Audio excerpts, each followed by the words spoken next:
भाईजान शेखुपुरा जाना है, ए वाला रास्ता जा रहा है कि ए वाला रास्ता जा रहा है? ਮੈਨੂੰ ਆਈਫੋਨ ਵਿਖਾ ਰਿਹਾ ਹੈ। तेरा तो गेम बजाना पड़ेगा। ਅੱਛਾ ਜੀ ਭਾਈਜਾਨ ਸ਼ੇਖਪੁਰੇ ਜਾਣਾ ਜੀ। ਪਹੁੰਚਾ ਦਿੰਨੇ ਜੀ ਪਹੁੰਚਾ ਦਿੰਨੇ। ਇਹ ਵੇਖੋ ਭਾਈਜਾਨ ਇਹ ਤਿੰਨ ਕੈਮਰੇ ਦੇਖ ਰਹੇ ਜੇ, ਇਹ ਜਿਹੜਾ ਤੀਸਰੇ ਕੈਮਰਾ ਜੇ ਨਾ ਇਹ ਸਾਈਡ ਵਾਲਾ, ਇਹਦੀ ਬਿਲਕੁਲ ਤੁਸੀਂ ਬਿਲਕੁਲ ਸੀਟ ਤੇ ਜਾਣਾ ਜੇ। ਠੀਕ ਹੈ, ਅੱਗੇ ਆ ਜਾਏਗੀ ਇੱਕ ਨਵੀਂ ਸੜਕ ਜਿਵੇਂ ਹੀ ਆਏਗੀ ਨਾ, ਉੱਥੇ ਜਿਹੜਾ ਇਹ ਥੱਲੇ ਵਾਲਾ ਕੈਮਰਾ ਹੈ ਨਾ ਬਿਲਕੁਲ ਸਿੱਧਾ ਥੱਲੇ ਵਾਲਾ ਕੈਮਰਾ, ਇੱਥੇ ਇੱਕ ਸੜਕ ਨੀਚੇ ਆਏਗੀ, ਉੱਥੇ ਤੁਸੀਂ ਉਤਰ ਜਾਣਾ।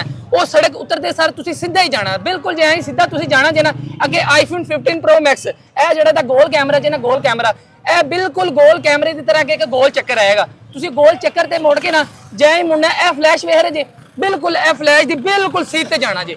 ਬਿਲਕੁਲ ਸੀਟ ਤੇ ਜਾ ਕੇ ਇਹ ਅੱਗੇ ਤੁਸੀਂ ਵੇਖੋ, ਇਹ ਆਈਫੋਨ ਦਾ ਜਿਹੜਾ ਇਹ ਸੇਬ ਦਾ ਜਿਹੜਾ ਇਹ ਪੱਤਾ ਨਜ਼ਰ ਆ ਰਿਹਾ ਨਾ, ਪੱਤਾ ਇਹ ਬਿਲਕੁਲ ਪੱਤੇ ਦੀ ਤੁਸੀਂ ਸੀਟ ਤੇ ਜਾਣਾ ਤੇ ਅੱਗੇ ਭਾਈ ਜੀ ਸ਼ੇਖਪੁਰਾ ਆ ਜਾਏਗਾ। यार भाई अल्लाह दा ना ही मैनू भी अपना यार बना लै।